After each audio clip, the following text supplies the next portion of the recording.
Today is the most important day of my life. Yesterday, with its successes and victories, struggles and failures, they're gone forever. The past is past. Done. Finished.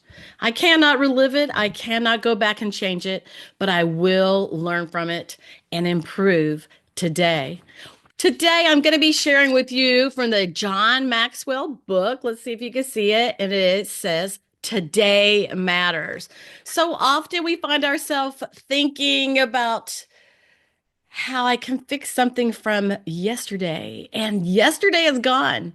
Well, my name is Connie Durham, and I am the host of the Extraordinary Marriage Podcast, and it is New Year's Day, and I want to wish you a happy new year. What do we do when the new year comes? We typically set goals for the new year. We think about what went wrong last year and what we want to do better this year. And so often that's about our work, or it might be something in our household, or we want to be a better cook, or we want to be better to our family, whatever that might be. Today, we're really talking about our marriage, our relationship. And here's what I found: leadership skills that John Maxwell has and many other writers have. Leadership skills pertain to our marriage just as well as our business, just as well as our business. And honestly, when you have your home life going well, everything else goes well. There's too many people out there walking around looking good, looking like they got it all together, looking like success at work is the most important thing, looking like their family life is beautiful on, social media, but actually behind closed doors, they're not good to each other. They don't get along. They're losing the spark between them. And even next week, I'm going to be sharing from a book, and I'm actually going to call this 5-part series that's coming up, "The Chemistry of Lasting Love." I'm Connie Durham. I've been married over 40 years. Yeah, you have a little wisdom, uh, what do they say? I can't think of this. Can't think of it now. It's like, hindsight is 100%. Yep. Hindsight is 100%, but I can't change anything from yesterday. But if I stop and I think about things, I can change some things today. So, what I'm going to share with you is a little bit from Today Matters, and it's 12 daily practices to guarantee success for tomorrow. And change is a choice. Change is a choice. It might be how we spend our money this year. It's 2025. How we spend our money, how we eat. I want to eat better. I want to be healthier. How much time we spend with our spouse. It all goes into planning. Um, my daughter happens to be a much better planner than I am. And sometimes I watch her. There's challenges in life. She has 2 kids of her own and 2 bonus kids from her husband. And, life is challenging sometimes. But guess what she does? She plans what she wants to do each day. She plans her week. She plans her month. And that alone helps keep her on track and keep a better attitude, keep a better frame of mind, because she's accomplishing things and she's doing things for the people around her because she planned to. Confession, too often, probably, I let whatever's happening in front of me determine my mood or my attitude or how I feel for the day. And it doesn't have to be that way. So today I'm going to give you quickly 12 different things that you can think or focus on. You might want to jot them down as I go, or you can rewind this and jot them down, because you're going to find, well, I got that one. Oh, I did great at that last year. You're going to find all that you did well, but you're going to see a few things. You're like, you know what? I'd like to do better in that this year. And when you keep the romantic love in your marriage, just like I'm going to be starting to talk about next week on the next podcast, when you keep the romantic love in your marriage, life is sweet. I mean, I'm a witness to that because, you know, I might not have everything together, but I feel like God blessed me with that. A great husband. We listen to each other. We understand each other. We care. When we don't get it right, we try to figure it out. And, we want to be good to each other. And when you want to be good to each other, that romantic love that you started with, it continues. You keep having it. And one day when your cup gets just a little bit empty, it's okay because it's a little bit empty because your spouse has been showing you the love and they've been filling your cup and it's only a little bit empty. But what happens whenever one spouse empties the cup of the other person over and over and over and over? And then one day they fill it up a little bit. Now there's just a little bit in the cup. And then they empty it and empty it. And they do something nice another day. The cup's a little bit fuller. And then they empty it and they empty it. At some point, people can only take so much. And maybe they loved you whenever you got married, but if they can only take so much. So, is your cup full? Is your spouse's cup full? Do you continue to show one another that you care? Well, let's see if I can find this. Okay. So I read you the first part on that. So here's what I got. So stop waiting until the car or the home is paid off to pay attention to your spouse and get it right. Stop waiting until you get a new car or a new home. Then we're going to work on our relationship until your kids leave home. Well, let me tell you, when your kids leave home, there's a lot of empty space. You've both been given to them, taking them here and there, dealing with the ups and downs, making sure everybody's getting what they need. Kids are gone, empty nest. Don't wait till the kids are gone. Get it right while they're at home. So stop waiting until you go back to school. Maybe you want to go back and get an education until you finish school, until you lose 10 pounds, until you gain 10 pounds. Been there. Until you get married again. Maybe you're single, or until you get a divorce. Yeah, don't wait till you get a divorce until you have kids, until you retire, until summer comes, spring comes, winter comes, until fall, until you die. Make a choice now to figure out what's challenging you in your relationship. All right, you got your pencil? All right, I want you to think on each one of these. On these 12 practices that Maxwell gives us right here, on these 12 practices, sometimes we have to make that decision each and every day.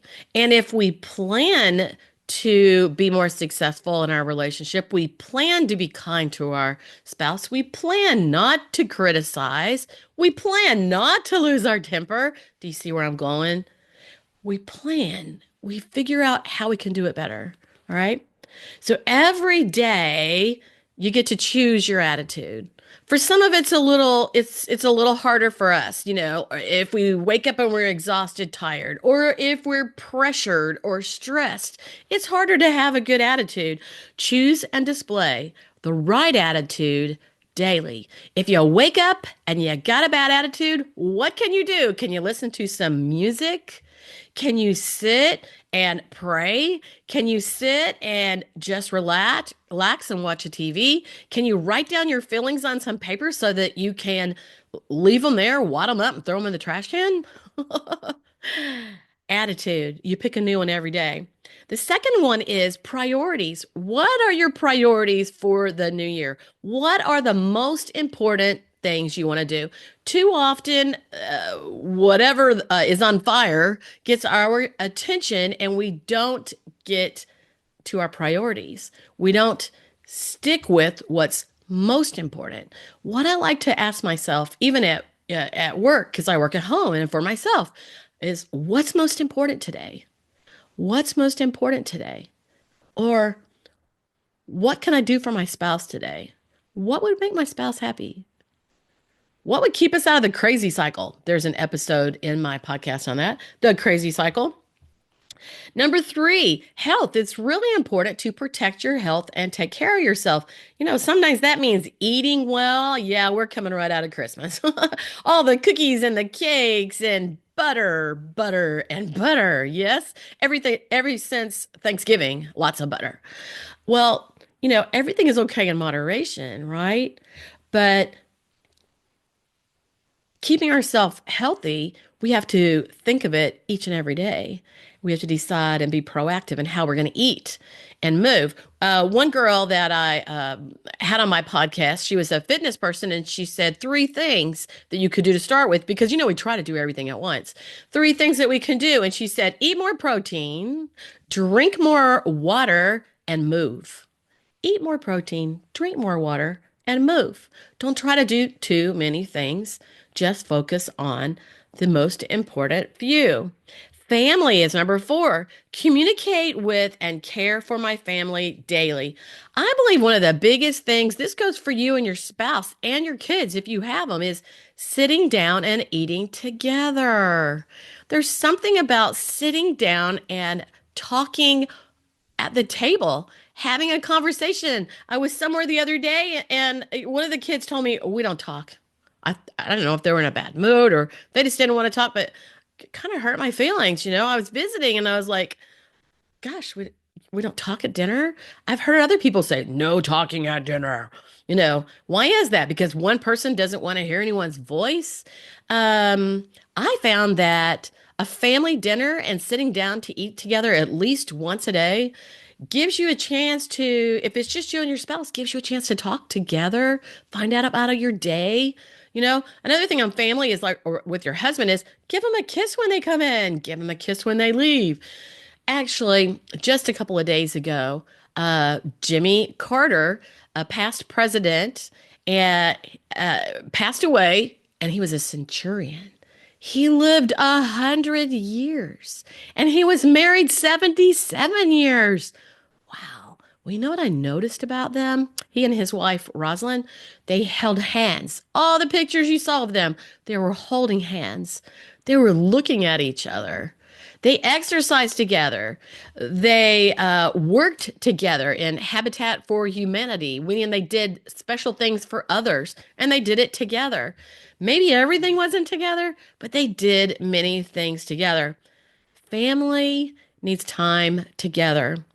Number five, thinking. Practice and develop good thinking daily. I mean, that probably goes back to number one, and that's attitude. Good thinking. Do we think about all the things that can go wrong?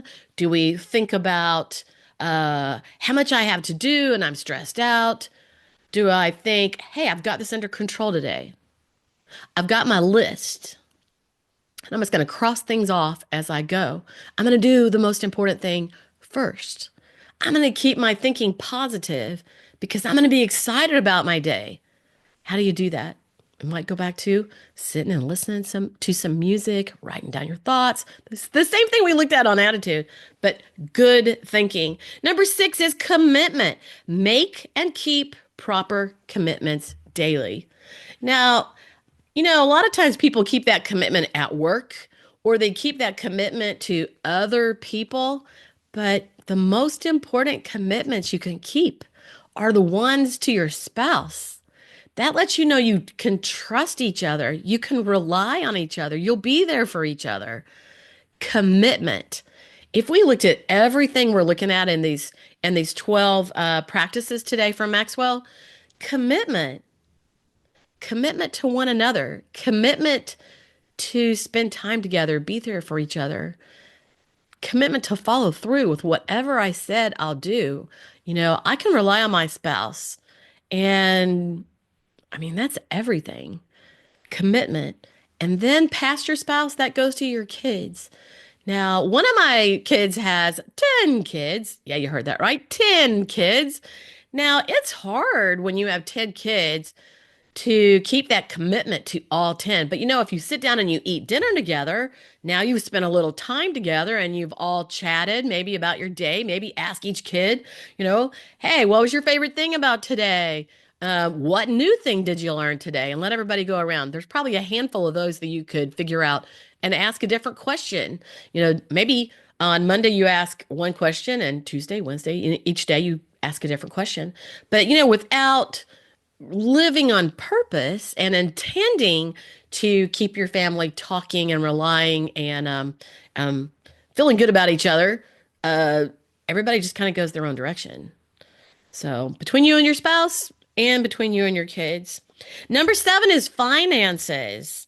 Oh, yeah, this is the time of year where we're going to face the music for whatever kind of thing our finances brought on us from Christmas and all those activities. We want to do good things by each other, but let's see, make and properly manage dollars daily. How do you do that? Well, you know what? I lived in the day, and I still live today. I lived in the day when there was a checkbook registry and you wrote down everything that you did. These days, to be honest, I will use a charge card and pay it at the end of the month. But you know, I've been around a long time. I know how to budget, and I only have my husband and I to take care of on that. But even just last week, last month, I was selling some things on eBay. And when I was selling things on eBay, you know, they would drop that little bit of money that from each sell into my checking account. And as I looked into my checking account and I saw, $16 here, $43 there, it was like, it's just another place because I write it all in my checkbook. So I had to go through and write that down, add all those tidbits and those little cents and those dollars up. And it took me a few more minutes than I'd liked. And I like simplicity.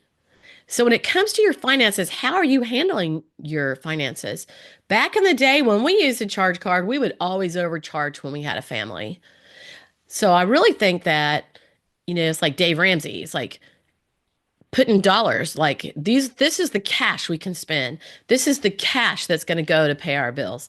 Yeah, I could get off on this because whenever you have stress with money or arguments with money, one's a saver, one's not, it causes a lot of problems. So that's something you need to sit down and talk about. How can we do this in the best way that the person who needs to save some money is good and the person who wants to go out spend is good? Because most couples put their money together. Sometimes couples keep their money apart for whatever reason that is.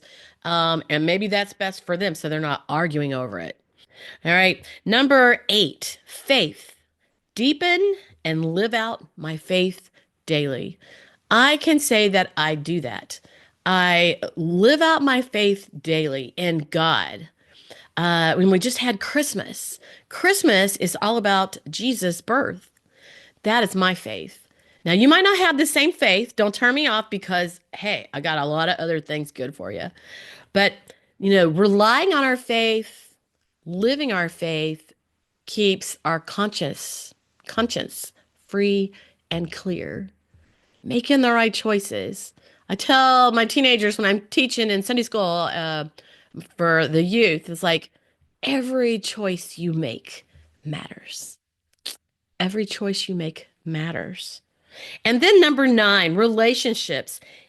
Initiate and invest in solid relationships daily. Well, I even found myself not doing this properly because now I invest in my relationship with my husband, but there was a time when we were passing in the wind and not paying good attention to each other. And, there were some changes that came about, and that's how life is. We've been married a long time.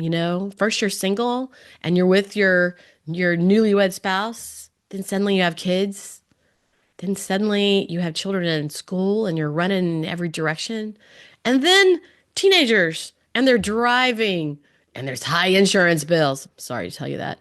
High insurance bills, a extra car, insurance, um, empty nest. Years after an empty nest. What are you doing with yourself?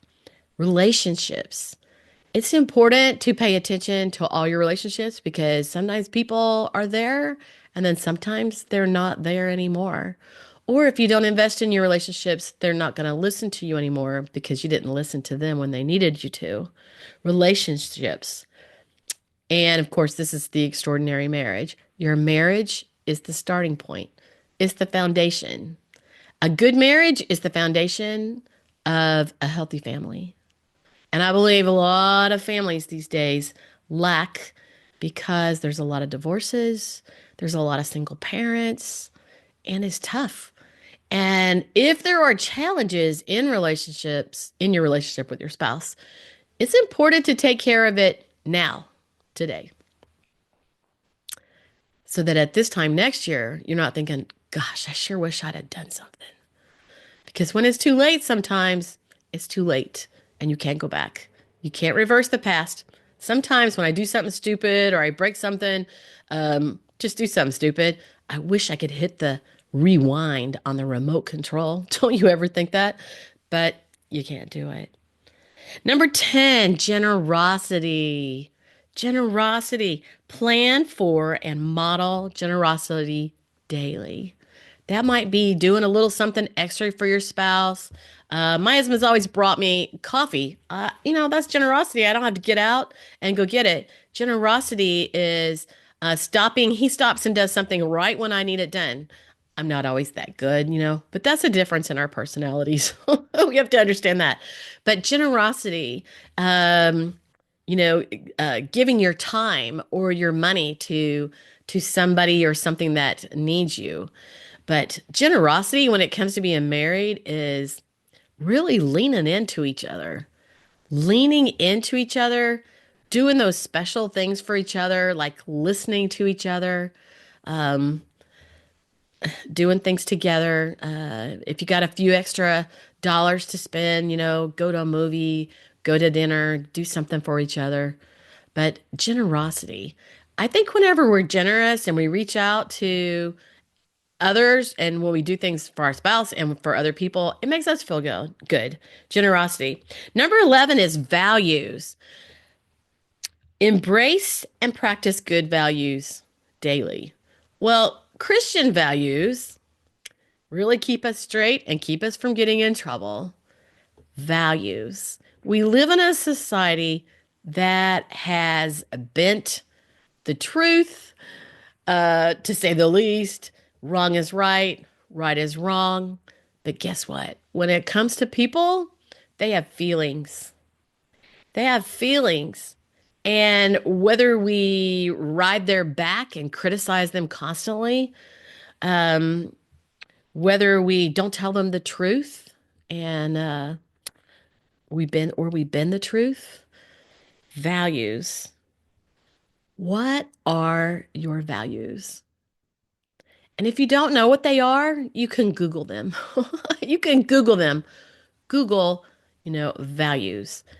Because when you have great values, you value yourself, you value your time, you value your spouse, you value your relationships, you value your money and spend it properly. You value your day. Oh, I think I'm getting a little off topic there, do you think? But good values are how we treat other people and how much they can rely on us. And the 12th one is growth. Seek and experience improvements every day. Some people go to work and they receive a paycheck and they just do their job. I know everybody's been to a restaurant where somebody started to take your order and they looked at you like, I wish you weren't here.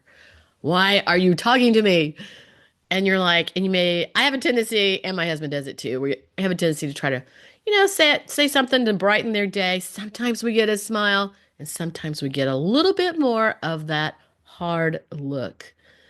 But growth, seek and experience improvement daily. And those folks behind that counter and that cash register, they're not looking at life in such a way that they want to improve on themselves or do better. But you know what? You can. So, what do you need for personal growth today?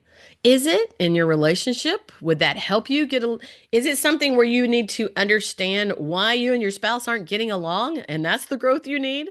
Do you need to understand what your spouse needs from you? I'm going to be sharing that next week on the next podcast. And it is, like I said earlier, the chemistry of lasting love. And it's really going to focus on 10 different needs. It sounds so simple, but I've even heard of several failed relationships, even in the last month. And those failed relationships could have been because they had personality differences. and they didn't get along and they crushed each other or they weren't honest with each other. 10, the 10 needs. Men are higher in some, women are higher in some, but it's finding out what the top 5 needs of your spouse is. I ran across this book and it is so awesome. I cannot wait to share it with you because it is in 5 different sessions. So it's over 5 weeks. But I believe when you listen to those and you take notes, and there's a free gift that you can get, um, the chemistry of lasting love. There's a free gift, and it has a sheets for you and your spouse to fill out, ideas of how to follow through with the things you'll learn. Um, I want to hear back from you. I want to hear that you took action, and I want to hear back, and I want to hear what difference it made for you. So that starts next week. All right, so you've heard these 10 practices that John Maxwell has put out because today does matter. Today does matter. And I think I have something to end with. Let me look. All right, so here's what we're going to do. Here's what's going to happen from what you heard today. When it comes to change, there are really only 3 kinds of people. You know, some people don't like to change, right? But 3 kinds of people. Which one of these are you? Number 1, those who don't know what to do. Those who know what to do, but don't do it. The last one, number 3, is those who know what to do and follow through. Which one will you be this year? I'm Connie Durham, the host of The Extraordinary Marriage, and make it your best year 2025.